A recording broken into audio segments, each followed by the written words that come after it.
Hey, what do you call a 100-year-old ant? An antique. Ooh, what do you call an ant who studies accounts? An account ant. All these bad puns aside, yes, you've guessed it. This game is about bugs, and, well, ants play a huge portion, at least at the beginning. But let's roll that intro.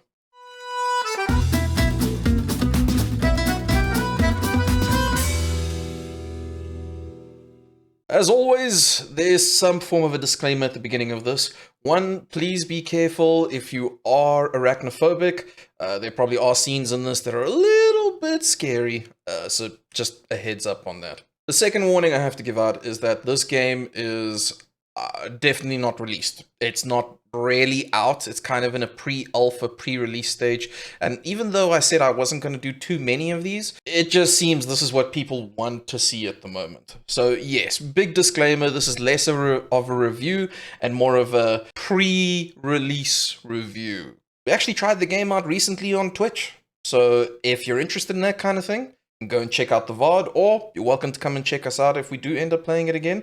Mondays, Tuesdays, and Thursdays, links in the description below. But let's get into some of that gameplay. Grounded.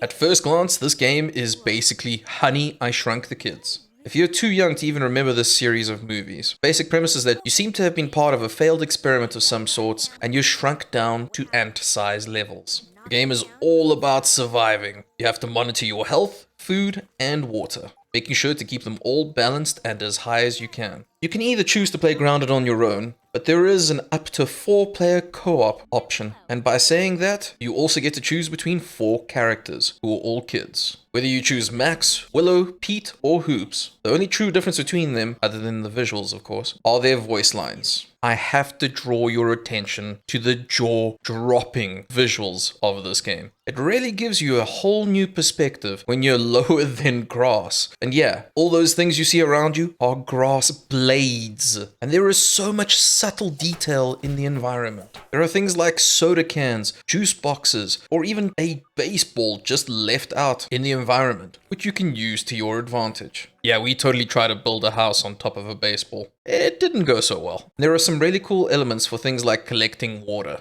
You can drink straight out of puddles on the ground, which I wouldn't recommend. Even though they'll raise your water levels, they'll lower your food levels. So you'll have to try and find droplets up in the leaves. And you can grab them by hitting those blades of grass, making those droplets fall, and quickly grabbing some fresh water. And finding food can be quite the novelty too. You can eat small versions of mushrooms, or you can steal apple bits from ants. Or if you find the right bug, you can go and cook their meat.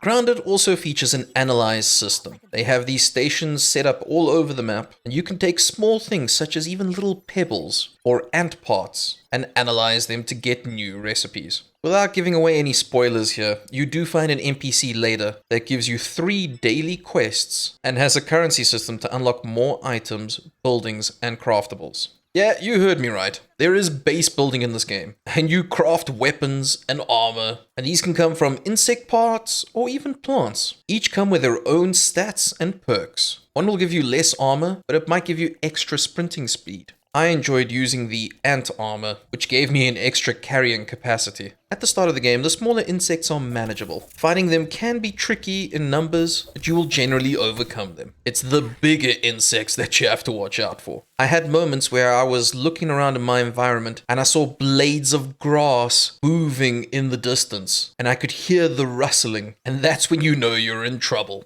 There are some really big spiders in this game. Perspective, of course. And they are vicious. From my gameplay, I had so many jump scares from those things. It really did feel like a Jurassic Park moment when you're sitting there wondering what is behind those blades of grass rustling. And then a giant spider came out and we started sprinting for our lives. Well, now that we have the basics out the way, what are the cons and who is this not for? The first thing I have to mention is that the story is about 20 to 30 minutes long. And yes, I know this is early access and they're going to add more things, but this might be a deal breaker for anybody looking to invest in it right now. While I will say that the story/tutorial was not the main factor for me playing this so early, I am interested to see how this progresses. Another thing I found during my playthrough was plenty of bugs. No, not the creepy crawly kind. We're talking software bugs here. Whenever I opened up my map, which I only found out there was a map way later in the game, and I clicked on any of the markers, I could force my game to crash every time. There are also known bugs that if you get stuck in a spider web and you free yourself, you can lose the ability to move your character. While most of these things can be solved by just reloading the game, it does mean that there are lots of bugs the developers still have to flesh out. And yeah, this is a little bit on the personal front, but I feel like these are fixable and probably will be fixed.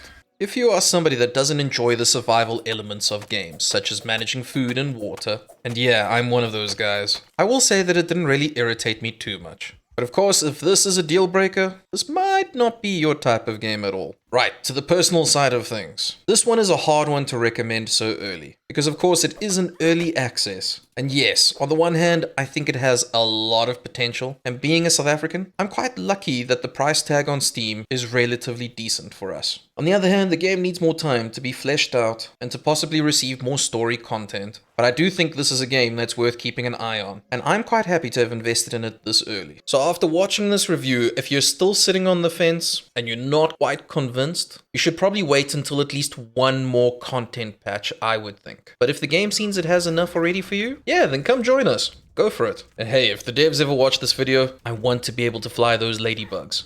Just saying. So the whole time I played this game with friends, I kept saying, wow, this game is buggy. And I was told, Marz, your puns are bad.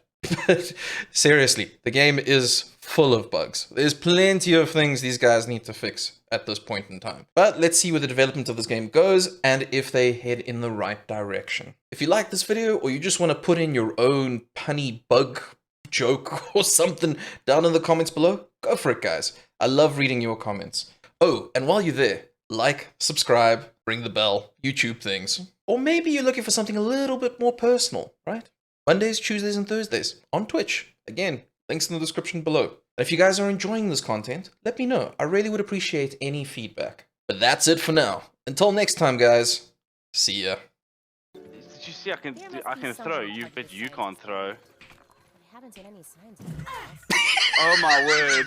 Okay, you can throw. Okay, I need heals, guys. No, no, Bolt.